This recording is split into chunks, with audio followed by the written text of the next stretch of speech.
আপনার পরিচয়? রিয়াদ, তেজগাঁ থানা আছে। আপনার সাথে উনি কে? আমার ফ্রেন্ড। কিছু মনে করবেন না, আমরা আপনাদের একটু চেক করব। নাটকটা কিন্তু খুবই সুন্দর এবং নাটকের নামটা কিন্তু আমি লাস্টে বলে দেবো, আগে দেখুন। ওনাদের চেক করো। আপনার ব্যাগটা একটু দেখাবেন?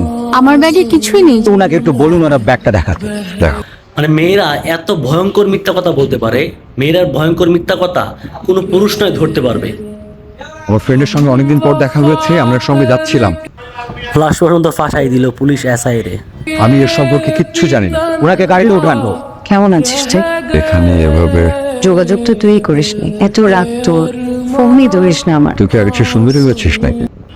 স্যার তো পুলিশ, এই জন্য জেলখানার ভিতরেও তার ভয় লাগছে না, উনি মেয়ের সাথে মজা লয়। অবশ্যই একটা ইন্টারেস্টিং। আমি আগে থেকেই সুন্দর ছিলাম। কি হয়েছিল সেদিন শুরু থেকে বল, আমি তোকে হেল্পটা করব, কিন্তু মিথ্যে হলে তোকে মিথ্যে বলিনি। আপনার কাজ হচ্ছে তদন্ত অবজার্ভ করা, আমাকে গাইড করা আপনার কাজ না। কেন মনে হচ্ছে আমি আপনাকে গাইড করবো? আর আমি আপনাকে গাইড করার চেষ্টাও করছি না। আমার মনে হয়েছে তাই বলছি। এই তদন্তের উপর থেকে প্রেশার আসছে। যাই হোক, নাটকের নাম হলো এনকাউন্টার। নাটকের নাম হলো এনকাউন্টার, সবাই ইউটিউবে সার্চে দেখতে পারবে। নাটকটা খুব ইন্টারেস্টিং। চেষ্টাও করছি না। আমার মনে হয়েছে তাই বলছি। এই তদন্তের উপর থেকে প্রেশার আসতে পারে। বাইরে থেকে প্রেশার আসলে এতক্ষণে সেটা চলে আসতো। আপনি হয়তো জানেনই না এসআই রিয়াদ আসলে কে। অপরাধী পুলিশের চাকরির সহযোগিতা নিয়ে ড্রাগের বিজনেস করে। টাকার জন্য